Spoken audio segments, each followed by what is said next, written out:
আজকের আলোচনায় সবাইকে আমি প্রথমে ওয়েলকাম জানাচ্ছি। সেই সঙ্গে আজকের আলোচনা আমাদের এখানে লেখা আছে, দেখো ষষ্ঠ পর্বে আমরা এসে পৌঁছেছি। আজকের এই ষষ্ঠ পর্বে আলোচনার যে বিষয়, এর আগের দিন আমরা আলোচনা করেছিলাম যে খ্রিস্টান মিশনারিরা তাদের ছাপাখানা প্রতিষ্ঠার ক্ষেত্রে কি ধরনের ভূমিকা ছিল। তারপরে আমরা গঙ্গা কিশোর ভট্টাচার্যের কথা আমরা পড়ে এখানে আলোচনা করলাম যে গঙ্গা কিশোর ভট্টাচার্য ছাপাখানা প্রতিষ্ঠার ক্ষেত্রে কি ধরনের ভূমিকা গ্রহণ করেছিলেন। আমরা এখানে জানলাম যে গঙ্গা কিশোর ভট্টাচার্য হচ্ছেন একজন বাঙালি, যিনি প্রথম ছাপাখানা প্রতিষ্ঠার উদ্যোগ গ্রহণ করেছিলেন। সেই জন্য বাঙালিদের মধ্যে প্রথম ছাপাখানার প্রতিষ্ঠাতা, প্রথম পুস্তক ব্যবসায়ী, এবং তিনি পত্রিকাও প্রকাশ করেছিলেন। তাই তিনি একজন সফল মুদ্রাকর পুস্তক ব্যবসায়ী ছিলেন। বাঙালিদের মধ্যে প্রথম সাংবাদিকও সেই জন্য প্রথম বলা হয়। এরপরে আমাদের যে আজকে আলোচনার বিষয়, সেটা হচ্ছে যে বিদ্যাসাগর এবং উপেন্দ্র কিশোর রায়চৌধুরী, এই দুজনের ছাপাখানার ক্ষেত্রে কি ধরনের উদ্যোগ দেখা গিয়েছিল। এখানে বিদ্যাসাগরের যে আলোচনা, যে প্রথমে যেটা বলতে হয়, বিদ্যাসাগর একজন সফল মুদ্রাকর, প্রকাশক এবং পুস্তক ব্যবসায়ী ছিলেন। কারণ তিনি যেমন বইও লিখেছিলেন, তিনি ছাপাখানার প্রতিষ্ঠা করেছিলেন এবং কলকাতায় তিনি বই দোকানও খোলেন। এই জন্য তাকে কি বলা হয়, তাকে বিদ্যা বণিক বলা হয়েছে, যে একজন প্রকাশক এবং মুদ্রণ ব্যবসায়ী। এই কারণে তাকে বিদ্যা বণিক বলা হয়েছে। তিনি বইও লিখেছিলেন, বই প্রকাশ করেছিলেন এবং ছাপাখানাও প্রতিষ্ঠা করেছিলেন। সেই সূত্র ধরে তাকে বিদ্যা বণিক বলা হয়। তাকে বিদ্যাসাগরকে বিদ্যাসাগর ষাট যেটা বলা হয়, কারণ তিনি বর্ণমালার অনেক সংস্কার করেছিলেন। যে বাংলা যে বর্ণমালা, আমরা যে অক্ষরে আমরা পড়াশোনা করি, সেই বর্ণমালা তিনি সংস্কার করেছিলেন। সেই জন্য তাকে সেটাই হলো বিদ্যাসাগর ষাট। আজকে যে বিষয়গুলো আমরা জানবো, যে তিনি কোন কোন ছাপাখানা প্রতিষ্ঠা করেছিলেন, কোথায় কোথায় বই দোকান খোলেন এবং বই দোকানগুলোর কি নাম ছিল, কি কি গ্রন্থ তিনি রচনা করেছিলেন, যার জন্য তিনি একজন উল্লেখযোগ্য ব্যক্তি হিসাবে তার নামটা বা চিরস্মরণীয় হয়ে আছেন। এখানে যে বিষয়গুলো তুলে ধরেছি, দেখো এখানে যেভাবে লেখা আছে তোমরা এইভাবে লিখবে না। আমি পরপর লিখেছি কারণ এখানে জায়গা কম আছে, লেখার জায়গা খুব কম। তোমরা উপর নিচ করে লিখবে, পয়েন্ট করেই করা আছে। এখানে প্রথমে দেওয়া আছে, দেখো ভূমিকা। কোশ্চেনটা আছে বাংলা ছাপাখানা ও প্রকাশনার ক্ষেত্রে বিদ্যাসাগরের ভূমিকা। ভূমিকাতে লিখেছি, বাংলা মুদ্রণ ও প্রকাশনার ক্ষেত্রে বিদ্যাসাগর ছিলেন একজন সফল সচেতন মুদ্রাকর, প্রকাশক, পুস্তক ব্যবসায়ী। তার প্রচেষ্টায় যেমন বাংলা বর্ণমালার সংস্কার হয়, তেমনি ছাপাখানা ও প্রকাশনার ক্ষেত্রে বিশেষ অগ্রগতি ঘটে। একজন সফল মুদ্রাকর, প্রকাশক এবং পুস্তক ব্যবসায়ী, তার ছাপাখানার ক্ষেত্রে সেই জন্য একটা বিশেষ অগ্রগতি ঘটেছিল। এবার যে পয়েন্টটা করতে, বাংলা মুদ্রণ ও প্রকাশনায় অবদান। বাংলা মুদ্রণ এবং প্রকাশনার ক্ষেত্রে বিদ্যাসাগরের কি অবদান ছিল। এখানে মুদ্রণ বা ছাপাখানার ক্ষেত্রে যে অবদানটা ছিল, তিনি একটা ছাপাখানার প্রতিষ্ঠা করেছিলেন, যেটা হচ্ছে সংস্কৃত যন্ত্র প্রেস। এই যন্ত্রটা 1847 সালে তিনি প্রতিষ্ঠা করেছিলেন, কিন্তু এককভাবে করেননি। সেটা হচ্ছে তার বন্ধু মদন মোহন তর্কালঙ্কার কে নিয়ে ছাপাখানাটা প্রতিষ্ঠা করেছিলেন। পরে তিনি পরবর্তী সময়ে এককভাবে এই ছাপাখানার মালিক হয়েছিলেন। এটাই এখানে বিষয়টা তুলে ধরা আছে। সংস্কৃত যন্ত্র প্রেস 1847 সালে তার বন্ধু মদন মোহন তর্কলঙ্কারকে নিয়ে কলকাতার 32 নম্বর আমহার্স্ট স্ট্রিটে সংস্কৃত যন্ত্র প্রেস নামে একটি ছাপাখানা স্থাপন করেন। পরবর্তীকালে এককভাবে এই প্রেসের মালিক হয়েছিলেন। ঠিক আছে, তাহলে সংস্কৃত যন্ত্র প্রেস 1847 সালে তিনি প্রতিষ্ঠা করেছিলেন, কিন্তু সেই সময় তার বন্ধু মদন মোহন তর্কলঙ্কারকে নিয়ে প্রতিষ্ঠা করেছিলেন। এরপর 2 নম্বর পয়েন্টে লেখা আছে, দেখো প্রকাশক। এই প্রেস থেকে প্রকাশিত প্রথম বাংলা গ্রন্থ হলো ভরতচন্দ্রের অন্নদামঙ্গল। এটা 1847 সালে প্রকাশ করা হয়েছিল। এখানে ভরতচন্দ্র যে অন্নদামঙ্গল, দু ধরনের কোশ্চেন এখানে আর দেওয়া আছে। গঙ্গা কিশোর ভট্টাচার্য যে ছাপাখানা, সেখান থেকে সচিত্র ছবি সহ প্রকাশ করা হয়েছিল। আর বিদ্যাসাগরের সংস্কৃত যন্ত্র প্রেস, এই ছাপাখানাতে প্রথম যে বইটা ছাপা হয়েছিল সেটা হচ্ছে ভরতচন্দ্রের অন্নদামঙ্গল 1847 সালে।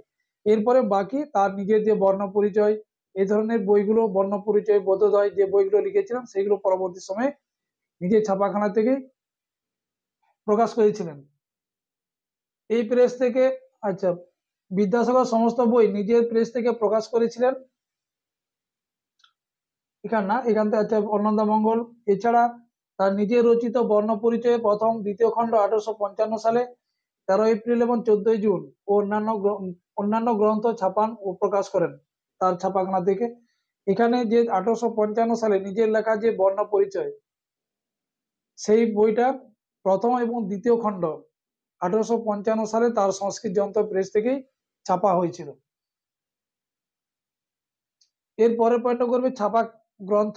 বিদ্যাসাগরের সমস্ত বই নিজের প্রেস থেকে প্রকাশ করেছিলেন, শুধু একটা এখানে মনে রাখবে, শুধু বেতাল পঞ্চবিংশতির প্রথম সংস্করণ, বেতাল পঞ্চবিংশতির বলে যে বইটা তিনি লিখেছিলেন সেটার প্রথম সংস্করণ, বাকি দ্বিতীয় সংস্করণ তৃতীয় সংস্করণ যা কিছু হয়েছিল পরবর্তী সময়ে বইটি যে প্রকাশ হয়েছিল পরবর্তীতে, সেগুলো কিন্তু সংস্কৃত যন্ত্র প্রেস থেকেই প্রকাশ করা হয়েছিল, কিন্তু প্রথম তখন কিন্তু তার ছাপাখানা থেকে প্রকাশ করেননি, শুধুমাত্র বেতাল পঞ্চবিংশতির সংস্করণ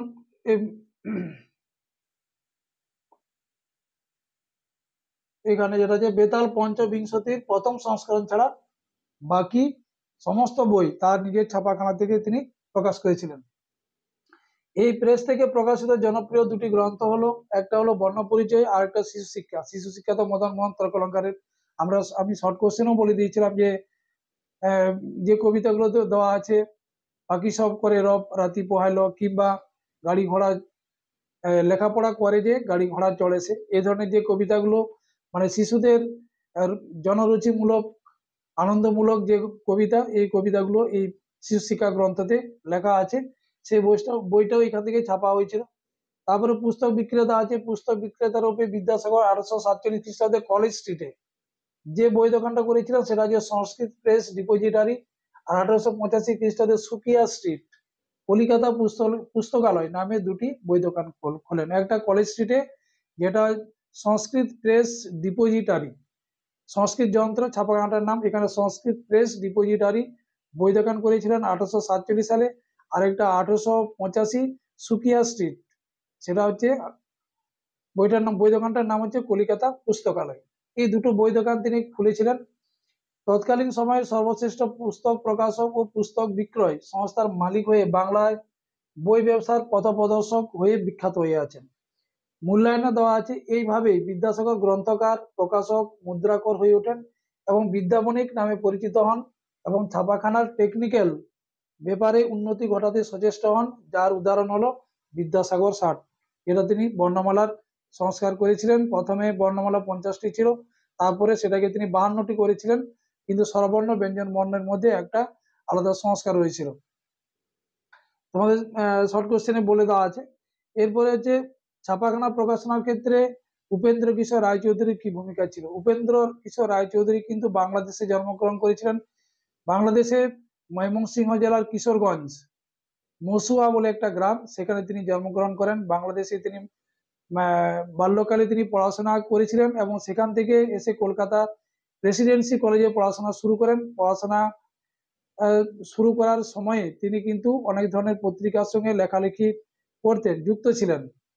এবং আরেকটা বিষয় যেটা উপেন্দ্র কিশোর রায়চৌধুরী, এটা কিন্তু তার আসল নাম নয়, তার আসল নাম হচ্ছে কামদা রঞ্জন রায়।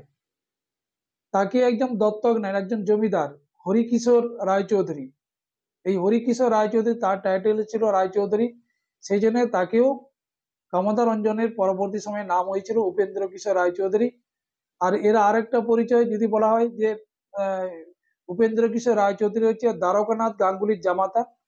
সুকুমার রায় যে আবোল তাবোল হজবরল যে বইগুলো লিখেছিলেন তার বাবা ছিলেন, এবং সত্যজিৎ রায় যে অস্কার বিজয়ী একজন সিনেমা পরিচালক, তার এই যে উপেন্দ্র কিশোরের লেখা বই গুপি গায়েন বাঘাবাইন বা গুপি গায়েন বাঘাবাইন, যে যেমন এটা দুটো নামেই বলা হয়, এই বইটাতে তিনি সিনেমা করেছিলেন, সিনেমা আছে, সেটা তোমরা দেখতেও পারো। সেই সিনেমাটা তো আছে এখনো, মানে একটা